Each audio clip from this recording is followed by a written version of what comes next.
Bienvenidos a Capítulo por Capítulo, un recorrido a través del libro más grande dado a la humanidad, la palabra de Dios, la Biblia. Y vamos a recorrerla capítulo por capítulo, 7 minutos al día, 7 días a la semana. Acompáñanos cada día y compártelo con otros para que se unan a este viaje que cambiará sus vidas. Nos detendremos en lugares inesperados del camino y seremos desafiados. Algunos versículos despertarán asombro. Habrá capítulos que serán instructivos y en otros encontraremos gozo y consuelo. En ocasiones seremos confrontados y querremos cambiar, pero en general el viaje valdrá la pena.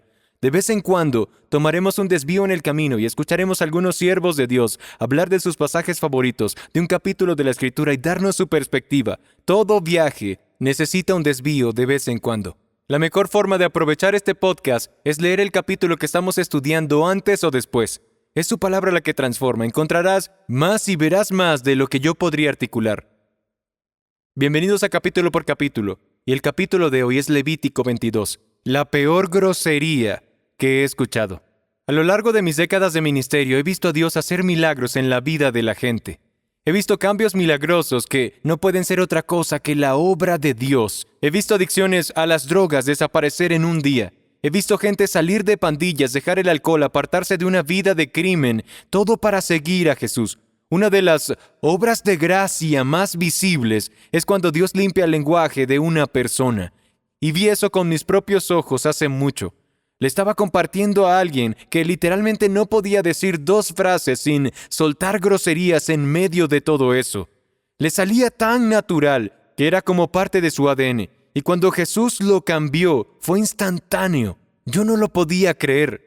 Era la persona más grosera que he escuchado en mi vida y luego conoció a Jesús. Sin embargo, hay una profanación aún peor que decir groserías. Está en Levítico 22. Levítico 22 abre y cierra con una advertencia contra la blasfemia, pero no de la forma que se espera. Leemos esto en los primeros versículos. Levítico 22:1 dice esto. Entonces el Señor habló a Moisés, dile a Aarón y a sus hijos que tengan cuidado con las cosas sagradas que los israelitas me consagran, para que no profanen mi santo nombre.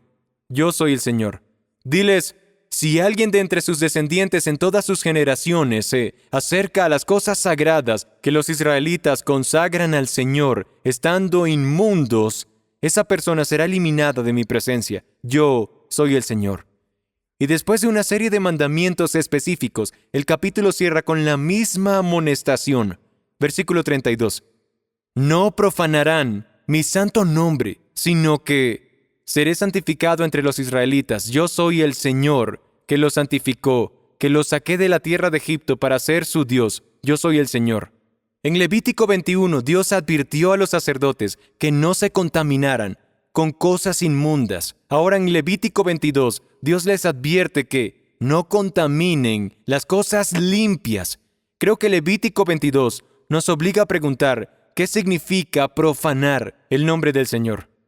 Solemos pensar que profanar significa decir groserías. Eso lo esperamos de los no creyentes. Escuchemos Ezequiel 36:23. Dice que Dios vindicará la santidad de su gran nombre profanado entre las naciones. Se esperaría que las naciones profanaran el nombre del Señor, pero profanidad y profanar no son las mismas palabras. Profanar, en mi opinión, es peor que decir groserías. Significa convertir algo sagrado en algo común o algo que no importa. Profanar el nombre de Dios es dar la impresión de que Dios no es para nada diferente a cualquier otro dios pagano. Nada de lo que estaban haciendo guiaba a los demás hacia el único Dios verdadero. De hecho, estaban alejando a otros de Dios. Leamos Ezequiel 36:23. Todo el versículo dice, vindicaré la santidad de mi gran nombre, profanado entre las naciones, el cual ustedes han profanado en medio de ellas.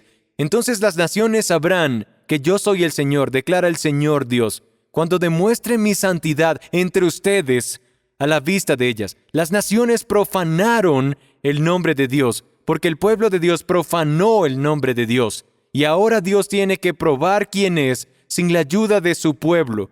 Profanar el nombre del Señor significa tratar su nombre, su reputación, su santidad con desprecio y reverencia, como si no pesara, quitarle a Dios las letras en negrilla, que Él se mezcle con tu rutina. La peor profanación que escucho hoy no viene de la boca de alguien, sino de su vida. Y pasa en la casa de Dios. Dios le dice a los sacerdotes, no me traten como algo común. La posición que tienen ustedes es para mostrar cuán asombroso es Dios. Yo profano a Dios cuando por pereza lo vuelvo a Él normal y no asombroso. ¿Cómo pasa esto en lo práctico? Es tan simple como tomar el gran nombre de Dios y usarlo como una muletilla para expresar emociones fuertes, miedo, sorpresa, impresión o frustración. Aquel que hizo el cielo y la tierra y al que tú le oras termina reducido a tus emociones. Dios es más grande que eso. Profanamos su nombre cantando canciones de adoración y sosteniendo con delicadeza un latte gratis del lobby de la iglesia. Sé que piso hielo delgado, lo entiendo. Pero ¿cómo obedecer el mandato de cantar, gritar, levantar las manos, danzar, arrodillarnos con un caramel macchiato que estamos protegiendo como un tesoro? No lo profanes en la adoración. No vinimos a beber café en una cafetería o a hablar con un amigo.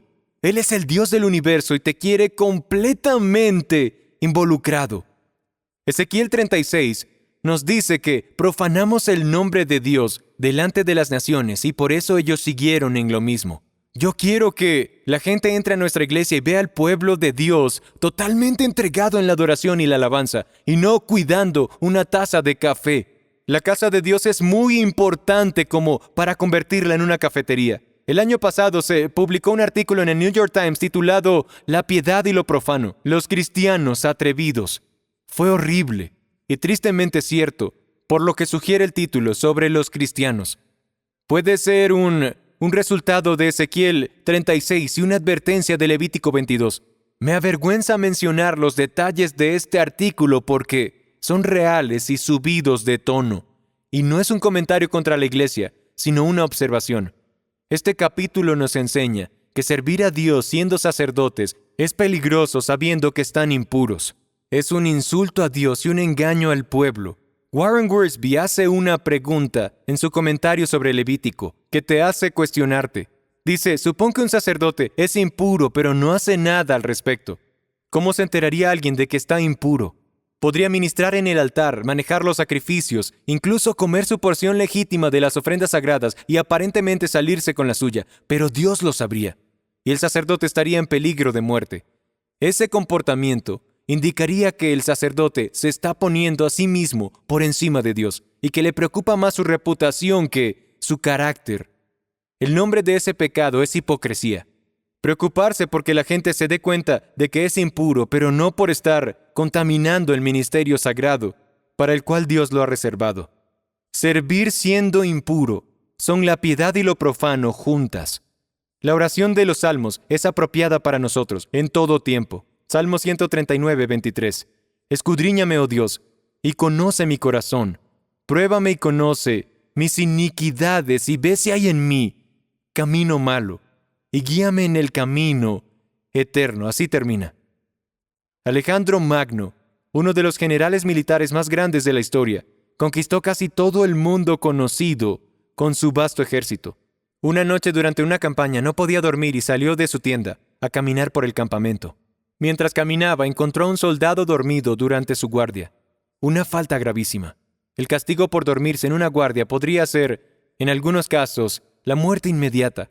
A veces el oficial al mando le echaba queroseno al soldado dormido y le prendía fuego. El soldado empezó a despertar cuando Alejandro Magno se le acercó. Al reconocer quién estaba frente a él, el joven temió por su vida. ¿Sabes cuál es el castigo por dormirte durante tu guardia?, le preguntó Alejandro Magno al soldado. Sí, señor, respondió el soldado con voz temblorosa. Soldado, ¿cómo te llamas?, exigió Alejandro Magno. Alejandro, señor. Alejandro Magno repitió la pregunta. ¿Cómo te llamas?